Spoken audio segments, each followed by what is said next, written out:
Pero nasa akin po yung baby. Baby boy? Apo, baby boy. 3 na po siya. Laban na. So, ano din pala, para sa anak? Hashtag. Opo. Opo. Basta po, maging ma-secure siya. Okay na ako doon. Para... Pero nabibigay din ang obligasyon ng father ng bata. Ngayon po, carry na. Sana. Carry na. Carry na. Carry lang. Special guest po. Gary V po. Oy. And Budakel. At meron po akong mga ibang kaibigan po na special guest. So, yun. So yung nangyari sa music hall, last show na yun yung pinuntahan namin. Last ba yun, Sir? Prior to the concert. Medyo after ng concert, balik. Babalik. Opo, babalik. Oh, Pero grabe nung to, nagpunta sila po, yun ba yung last? Tail Ay, end. hindi po. yung last. Pahuli po ata. Tail end po, Tail tita, end. master. Pero babalik siya after the Apo. concert. Apo. Babalik. Apo. Babalik siya. Yes. Grabe ang following nito kaya. Bakla ang mga fans. Kasabayan niya sa singing contest si Charisse at si Angeline. Apo. Okay. Si Ate Sila ang Angge. magkakalaban. Saan? Anong sinalihan nyo? Ay, mga singing contest po.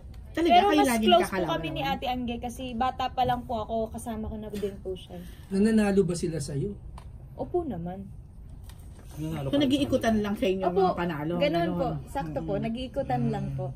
So, parang... Kat, pwede mo ikwento yung time na may Bell's palsy ka ba?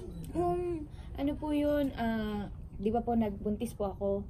Tapos po, actually nagsishow pa ako nun eh. Until mag 7 months po ako. Bigla po ako nag-Bell's palsy. So, na-paralyze siya. Nag-recover ako ng matagal kasi hindi talaga ako makakanta. As in, naka-drop, naka-ganon. Ano yung isip mo? Ano po eh, parang, ang unang feeling, parang namamaga yung mata. Tapos parang, yung namamanhid yung dila. O, namamanhid pa lang. Tapos, nung meron nga akong mga kausap nun, sabi niya, wala, bakit ganyan yung ano mo? Tapos pag tumatawa ako, hindi na to hindi na po talaga gumagalaw. Sabi ko, wala na nangyari. Eh, buntis po ako nun. So, pa-hospital po ako. Ang sabi po sa akin ng doktor, kinuha po kasi ng baby ko sa tiyan, yung lahat ng vitamina ko sa katawan. Minsan po yun daw nagiging Mabuti cause. din naapektuhan yung bata. Mabuti po. Opo, kailangan pong kasi minsan daw po infection yun. Pero tas po, ayun, may mga opportunities pa nga din po nun after ko po mga anak, mga 2 months after. Kaso hindi ko pa po talaga kaya nun kasi tabingi pa po siya. As in, ang hirap din kumain. Yung pag kahit mag-water, nalalagyan siyang ganun. So that nakatabingi ako. Opo. Yung right side ba How long? yung paralyzed?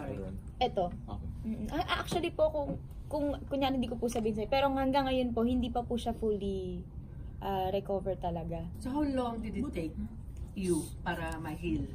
Mga ano po, mga 1 year po na mas maayos na ako nakakakanta. Pero tinatry ko pa din po.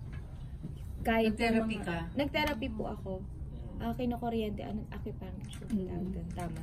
Pero Kinokuryente, tas massage mo. posible daw na full restoration ka sa...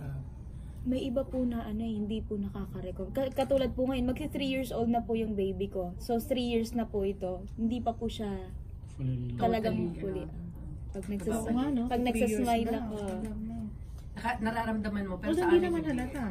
Hindi mo sinabi na yung mga Katulad po pag nagsasmile ako, hindi pa rin siya. Di ba si Frenchie D din? Opo. Nagkausap kayo about it? Hindi pa po. Pero actually po, kadalasan po mga personality din po talaga na May isa pa nga din po na reporter daw po yun. Na gano'n? Na